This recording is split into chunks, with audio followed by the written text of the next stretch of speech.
All right, we are live here on Open Mic Wrestling Night here. Ooh, here we go. On twitch.tv/Calypso426.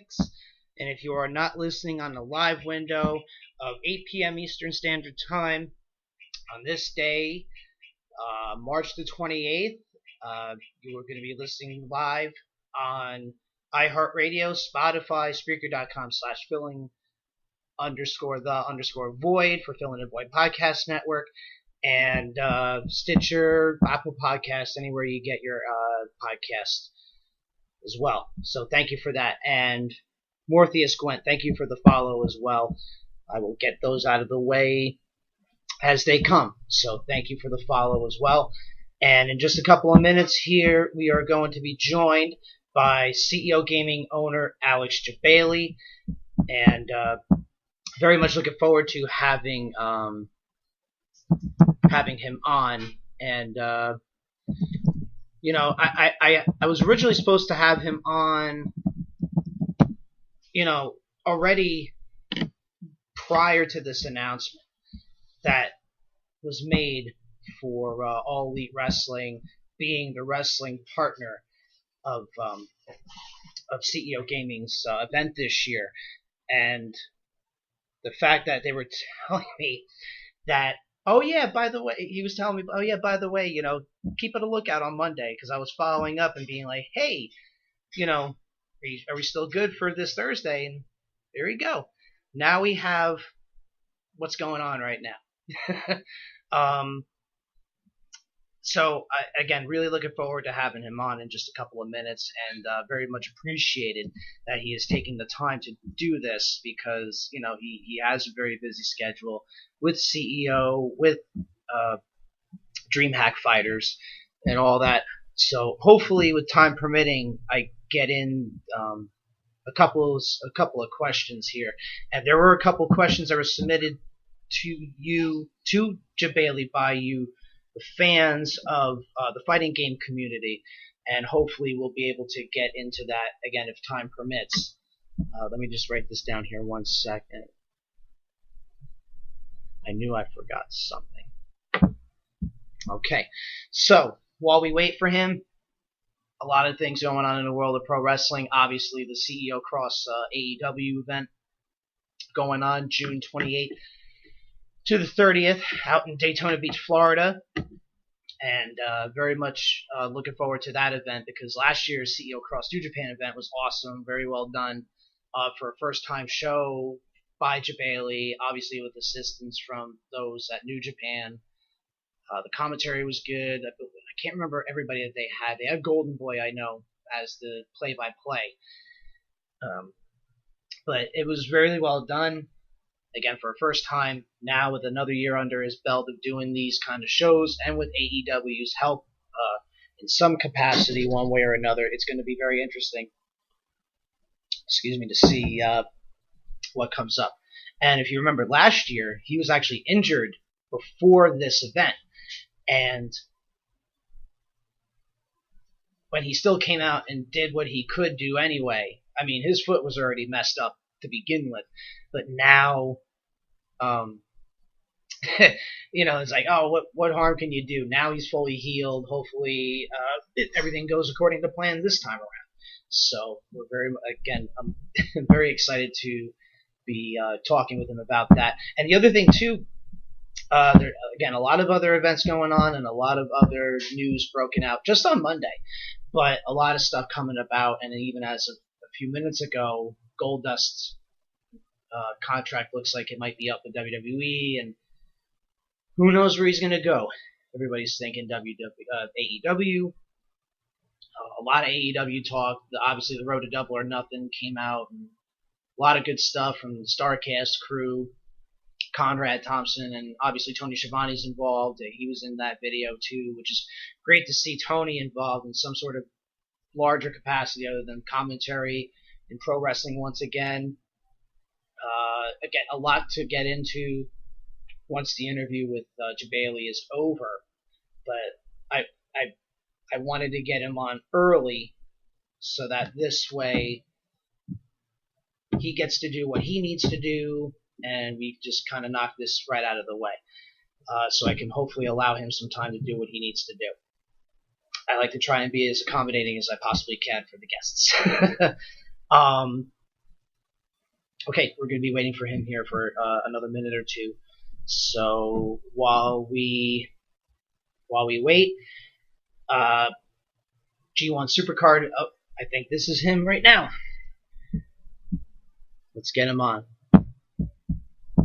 All right, ladies and gentlemen, at this time, I would like to welcome CEO Game owner Alex Jebailey to the show. Alex, thank you for taking the time to talk with me here today.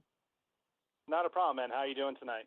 I'm doing great, and I know you're so busy and everything, and like I said, I really do appreciate you taking the time to talk with me here tonight. So let's get it right out of the gate, and let's start right away with the big announcement that came about on Monday. You will be wrestling Michael Nakazawa in a hardcore rematch at the next CEO gaming tournament wrestling event, which will be coming up. I think you said it says on the 29th. I don't have it here. Yeah, we changed up. We did Friday last time, and it wasn't a bad night so much because there was like a Ring of Honor show that night and all, but we just didn't have enough time to set up that arena, and that was one of the big delays for why things ran about an hour behind. So just by pushing it Saturday, we guarantee that everything will be ready to go. We'll have all the cameras fixed up because the lighting was bad on a couple of them. So it just gives us a little more time. Plus, we can get a lot more people to check out the event itself if it's on a Saturday, and if they're not, going to work Friday, then getting off work, going to the wrestling show, going home, this will give people more incentive to kind of check out the whole weekend. So we're switching it up, going to Saturday night. I do wrestle Michael Nakazawa again. Last year was a lot of fun. Don't really remember much. I was on painkillers because of the ankle pain, but it was still a really great time. He was great to work with. We put together the match before the show and everything, and I was able to, do pretty good for my first, professional debut. But it was just something me and Kenny had talked about, hey, it's your crossover show, Alex. You got to be on it. I'm like, oh, man, I got to learn wrestling, the real world, and, doing even training. I trained for a couple months. It's not easy, guys, man. People really put their hearts and souls into, professional wrestling, and I wanted to give it a shot. If I was 10 years younger, I probably would have, done a lot more with it. Yeah, it was an awesome match, I think. Everybody enjoyed it. That was the point of it. But now, we have now that I'll be 100% by that time. I'm actually training really hard to, kind of do an even better match than last year, show people what I'm actually capable of with both legs, and see what happens. So, but it's great that the AEW is really pushing Michael Nakazawa because I think he's one of the greatest workers in the industry coming out of Japan, and Kenny believes in him. All his buddies believe in him, so I'm excited to just see what comes of all this. Yeah, it's funny because, truth be told, I never heard of Michael Nakazawa until your show, and then after your match, I checked him out, and he's really very good. And I'm like, wow, why isn't he being pushed more? But, I mean, hopefully with his time in AEW, that something a lot more can come out of him and his potential, and I believe that they will be able to get that out of him coming into AEW. But, yeah, last year you had mentioned that you had hurt your ankle, and because I remember we were talking about coming on the Fill in the Void podcast network at one point, and actually you're doing your own podcast now, the Jepodcast, which you can find on all of the podcasting outlets. So be sure to go check that out too. But yeah, you were like, yeah, you were training, you were changing your diet, you were doing a bunch of different things, and I was like, oh man, you're saying be on the lookout for the show. And I remember when you announced that you were injured, I'm like, oh, that sucks. And then when you still came out anyway, I was shocked. I actually popped it home. I'm like, he's still doing it. This is great. So, and, people kind of had an idea I'd be involved. They didn't know the setup with it. And we had, local wrestling school. One of the kids out there was in the first match, and even I had never seen him really perform before. And I remember the crowd chanting, like, who are you, to this kid? But he did great. He sold really well.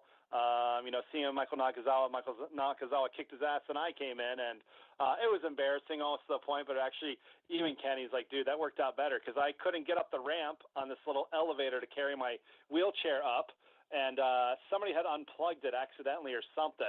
I had practiced it, the night before during setup, and I was like in it, closing the door. It's like one of those elevator lifts to get you up, and I like pressed the up button. I'm like, holy shit, why isn't this working? While I'm talking on the mic. And I'm like, guys, why isn't this working? And, like, nobody can help me. I'm like, improvise. So I, like, get out of it. I come around to the crowd. And then what people don't know is the pain I went through for that match was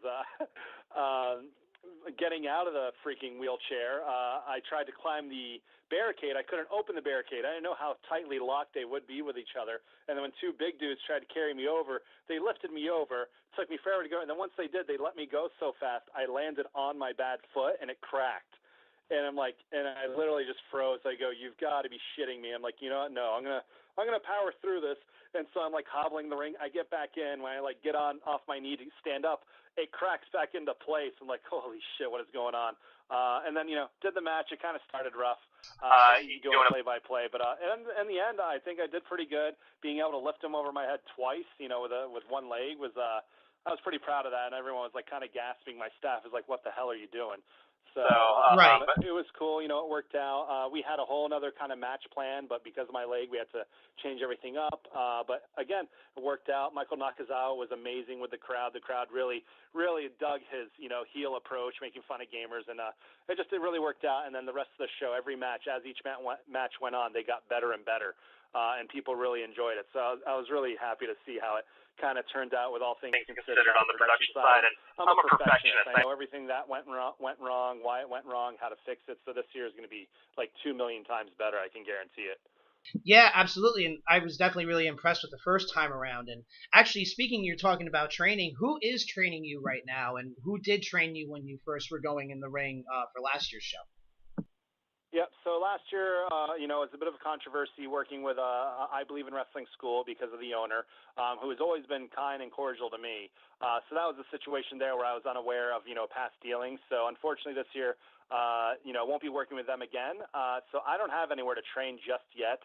I'm kind of waiting to AEW to see how things build out with everything they're doing in Jacksonville. But for the most part, I'm training at home. I'm going to the gym again. I'm able to finally start jogging. I'm almost back up to running and stuff because Achilles heel is no joke coming back for that. And it took me literally 6 months before I could even just get up without pain. And then now I had to go to a new therapist to break up all the scar tissue because my leg was just still stiff.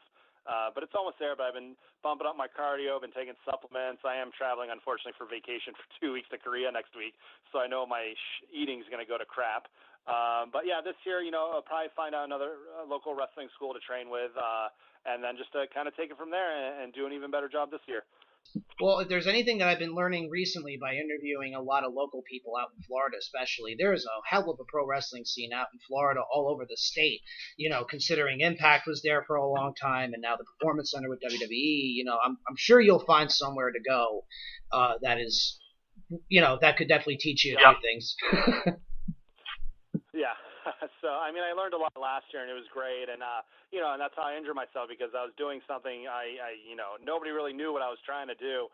And, I want to jump from the top rope. And that's where nobody goes, hey, you're 250 pounds. You don't need to jump from the top rope. And in my mind, I'm still, naturally skinny. A lot of people don't know that I weigh about 260 right now because I'm 6'2".